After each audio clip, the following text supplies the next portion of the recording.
امثال اور اس کا 24واں باب جو 34 آیات پر مشتمل ہے۔ تو شریروں پر رشک نہ کرنا اور ان کی صحبت کی خواہش نہ رکھنا، کیونکہ ان کے دل ظلم کی فکر کرتے ہیں اور ان کے لب شرارت کا چرچا۔ حکمت سے گھر تعمیر کیا جاتا ہے اور فہم سے اس کو قیام ہوتا ہے، اور علم کے وسیلے سے کوٹھریاں نفیس و لطیف مال سے معمور کی جاتی ہیں۔ دانا آدمی زوراور ہے، بلکہ صاحب علم کا زور بڑھتا رہتا ہے، کیونکہ تو نیک صلاح لے کر جنگ کر سکتا ہے اور صلاحکاروں کی کثرت میں سلامتی ہے۔ حکمت احمق کے لیے بہت بلند ہے، وہ پھاٹک پر منہ نہیں کھول سکتا۔ جو بدی کے منصوبے باندھتا ہے فتنہ انگیز کہلائے گا۔ حماقت کا منصوبہ بھی گناہ ہے، اور ٹھٹھا کرنے والے سے لوگوں کو نفرت ہے۔ اگر تو مصیبت کے دن بے دل ہو جائے تو تیری طاقت بہت کم ہے۔ جو قتل کے لیے گھسیٹے جاتے ہیں ان کو چھڑا، جو مارے جانے کو ہیں ان کو حوالہ نہ کر۔ اگر تو کہے دیکھو ہم کو یہ معلوم نہ تھا، تو کیا دلوں کو جانچنے والا یہ نہیں سمجھتا؟ اور کیا تیری جان کا نگہبان یہ نہیں جانتا؟ اور کیا وہ ہر شخص کو اس کے کام کے مطابق اجر نہ دے گا؟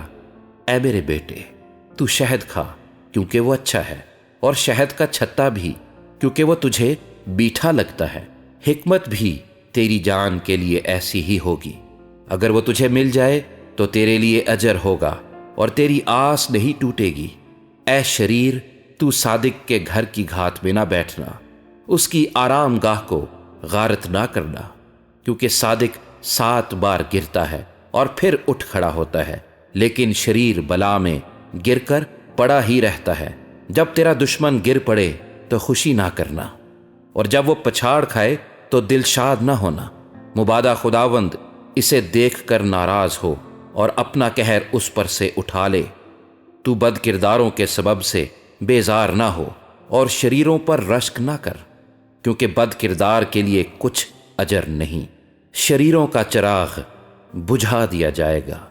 اے میرے بیٹے، خداوند سے اور بادشاہ سے ڈر، اور مفسدوں کے ساتھ صحبت نہ رکھ، کیونکہ ان پر ناگہان آفت آئے گی، اور ان دونوں کی طرف سے آنے والی ہلاکت کو کون جانتا ہے؟ یہ بھی داناؤں کے اقوال ہیں۔ عدالت میں طرفداری کرنا اچھا نہیں۔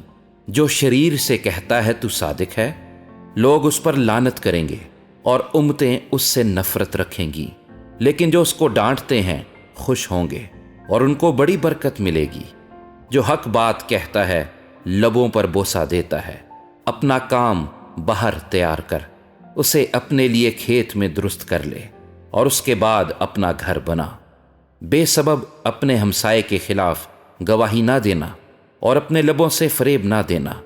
یوں نہ کہہ میں اس سے ویسا ہی کروں گا جیسا اس نے مجھ سے کیا۔ میں اس آدمی سے اس کے کام کے مطابق سلوک کروں گا۔ میں کاہل کے کھیت کے اور بے عقل کے پاکستان کے پاس سے گزرا، اور دیکھو وہ سب کا سب کانٹوں سے بھرا تھا اور بچھو بوٹی سے ڈھکا تھا، اور اس کی سنگین دیوار گرائی گئی تھی۔ تب میں نے دیکھا اور اس پر خوب غور کیا۔ ہاں، میں نے اس پر نگاہ کی اور عبرت پائی۔ تھوڑی سی نیند، ایک اور جھپکی، ذرا پڑے رہنے کو ہاتھ پر ہاتھ۔ اسی طرح تیری مفلسی راہزن کی طرح، اور تیری تنگ دستی مسلح آدمی کی طرح آ پڑے گی۔